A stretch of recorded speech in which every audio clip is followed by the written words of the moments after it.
इस कार्यक्रम के पुण्यार्जक हैं सकल दिगंबर जैन समाज, तिनसुकिया, असम। एक समय था कि जैसे ही पति का ध्यान हुआ, लोग कह रहे थे ये तो मर जाएगी, उसके बिना देखो तो कैसे रो रही है, कैसे हाय हाय चीख चीख कर, छाती कूट कूट कर रो रही है। आपको तक दया आ गई, आपके अंदर से भी आंसू निकल रहे उसकी ऐसी दयनीय दशा देख के। देखते नहीं देखते क्या? और फिर महीना निकला, सवा महीना हुआ, देरी छूटी। अगले दिन तुम देख रहे हो वो तो बढ़िया पार्टी में मस्त, लगा ही नहीं रहा, रंगीन साड़ी, हाथ में चूड़ी, गले में चेन, सिर में बिंदी। क्या ये दिख रहा है तुम्हें? उससे भी कुछ नहीं लग रहा तुम्हें। समय ने सब भुला दिया उसका, तो सब भुला देता है। अब तो और थोड़ा सा समय निकला तो बस अब याद आती कब? जब बरसी आती तब, साल में एक बार, जब जिस दिन मरने का दिन आता है, मरने को जो कहते हैं उसे क्या बोलते हैं, पुण्यतिथि। अब पुण्यतिथि के दिन रोना आता है बस थोड़ा सा कि भी चले गए। और पुण्यतिथि गई, फिर अगले दिन किटी पार्टी। हाँ, अगले दिन किटी पार्टी भाई, घूमना फिरना हिल स्टेशन पे, सब जगह आराम से मस्त, कोई फर्क ही नहीं पड़ रहा। रहन सहन वही अच्छा सा, खान पीन सब अच्छा। क्या समय ने सब भुला दिया। इस समय इतना बड़ा बलवान है, वो सारी व्यवस्थाओं को ठंडा कर देता है। इसलिए कभी ज़्यादा नहीं सोचना चाहिए अब क्या होगा, कुछ नहीं होगा। समय पर छोड़ दो, समय पर छोड़ दो।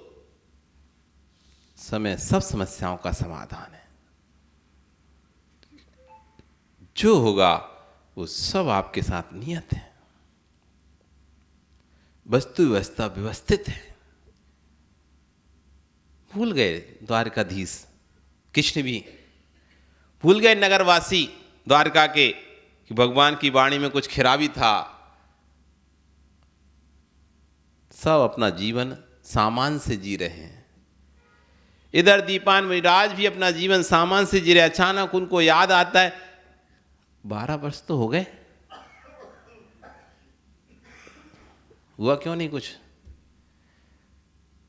आदमी को चुलबुली छूटती है ना, वो फटाका लगाता है, वो पहुंच के वो फूटे नहीं तो तुरंत देखने जाता क्या हुआ क्यों नहीं फूटा, भला फिर हाथ में फूट जाए। देखा ना कभी फटाके, दीवाली फोड़ते फटाके, तुरंत चुलबुली, ऐसे ही 5 मिनट रुक जा, देख तो ले फूटेगा नहीं फूटेगा।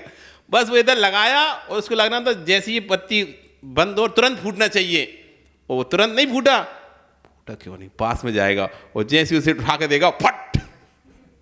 कई बार ऐसे बम फूट जाते हैं हाथ में। वो अंदर धीरे से सुलग लाता है लेकिन वो पहुंच नहीं पाया, थोड़ा टाइम लग गया।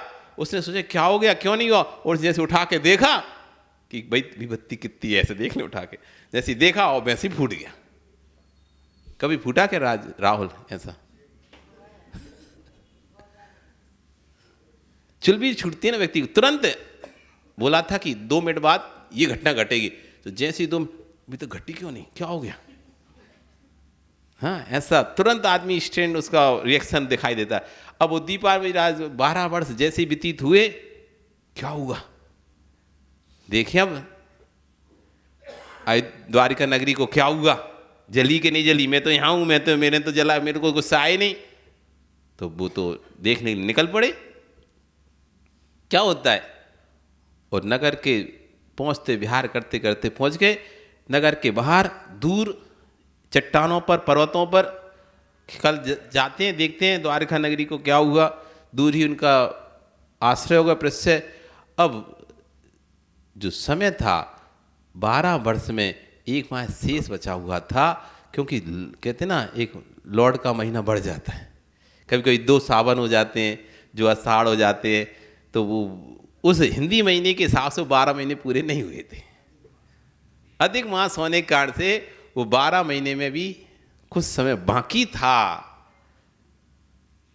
वो विहार करते करते जब तक 1 महीना पूरा होना था, तब तक पहुंच गए।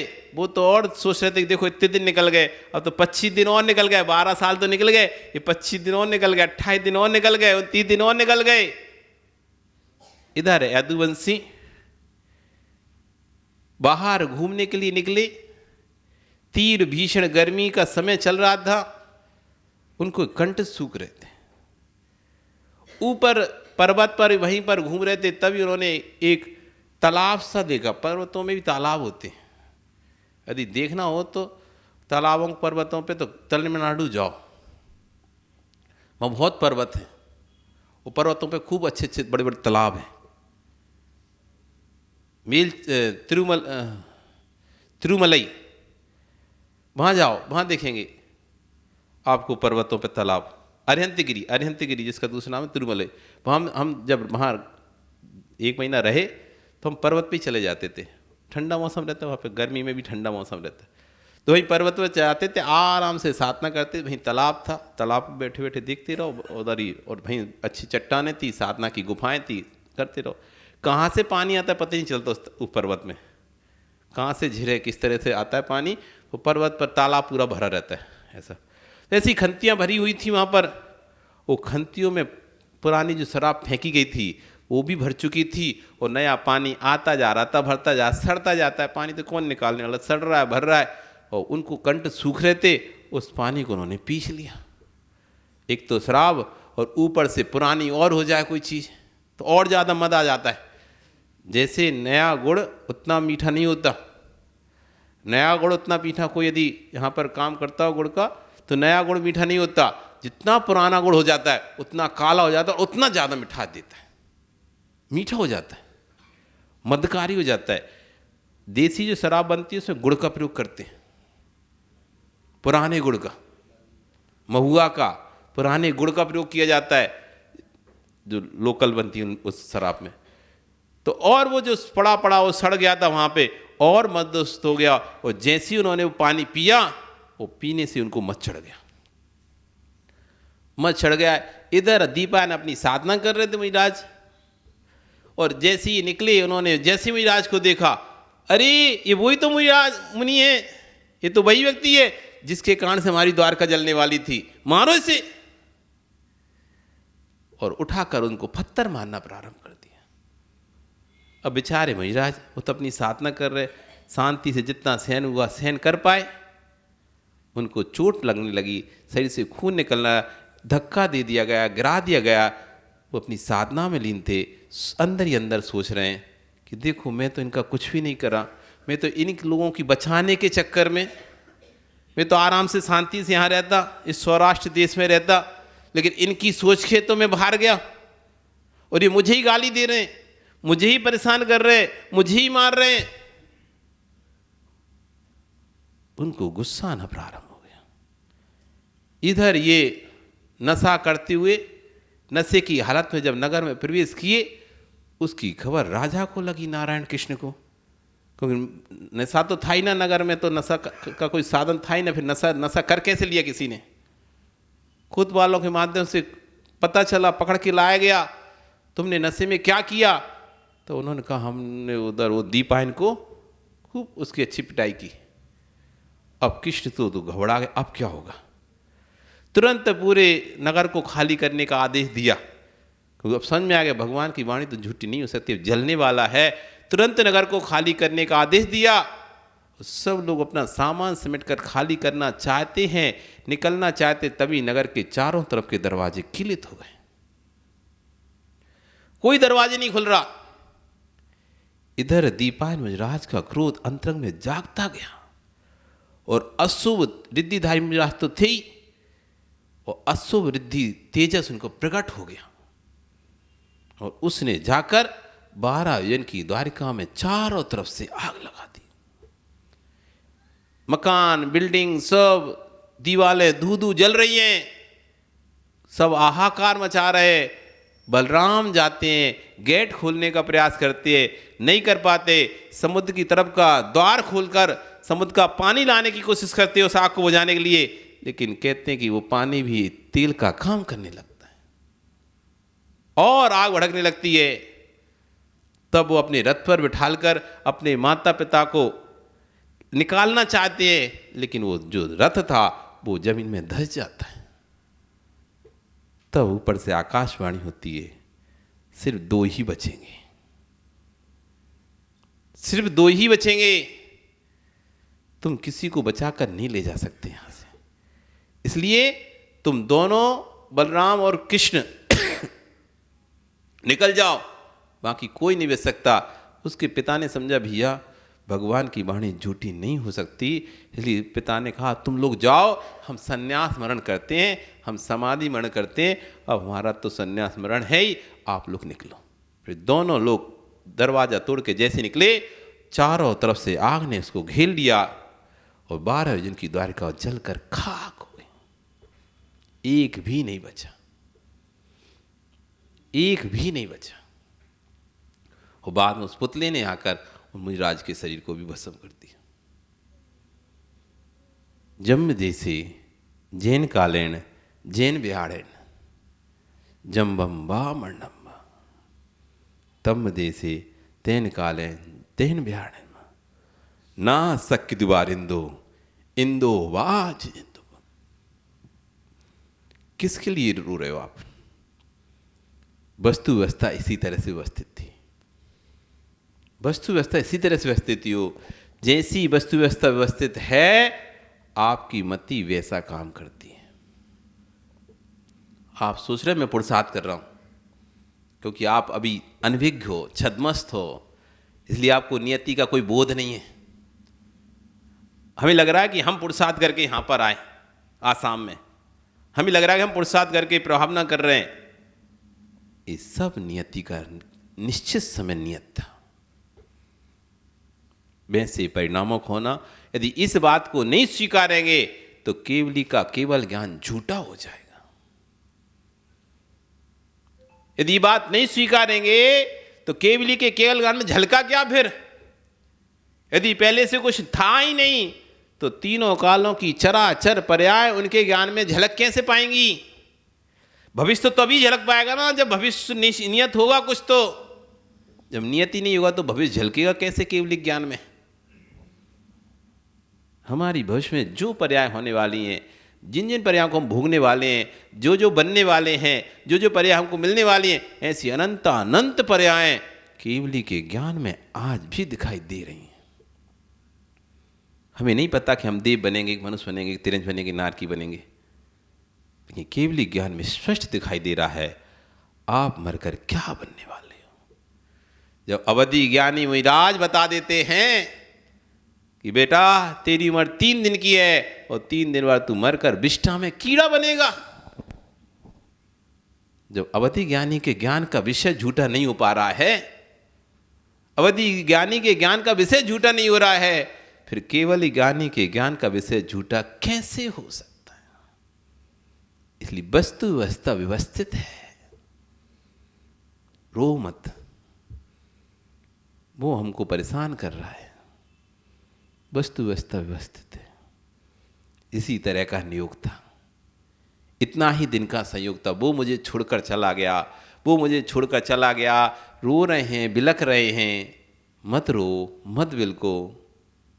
वस्तु व्यवस्था व्यवस्थित है, जिसका जितने दिन का संयोग है वो तेरे साथ रहेगा, और जब वियोग आ जाएगा तो कोई तेरे साथ उसे रख नहीं पाएगा।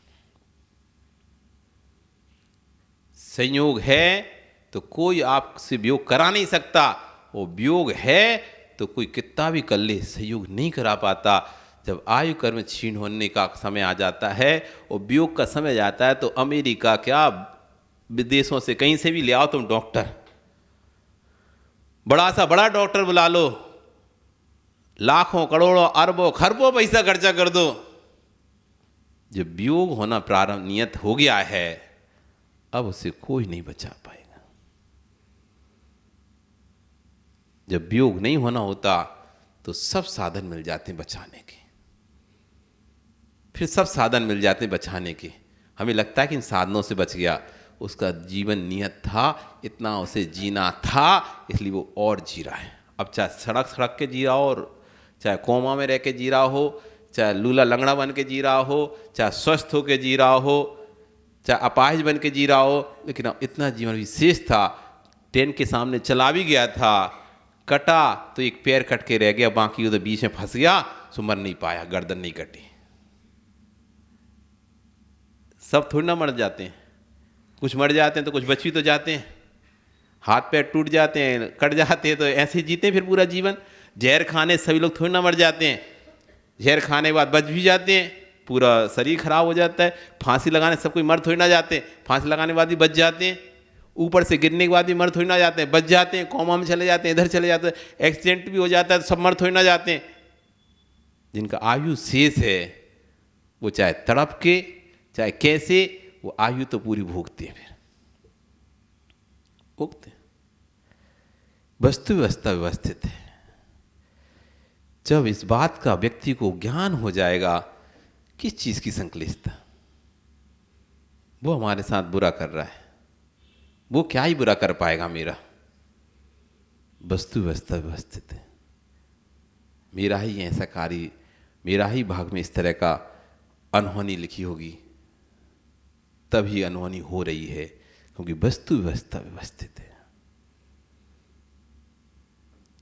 आप इसकी, ये जब नष्ट होनी तभी नष्ट होगा, इसका व्यवस्था व्यवस्थित है।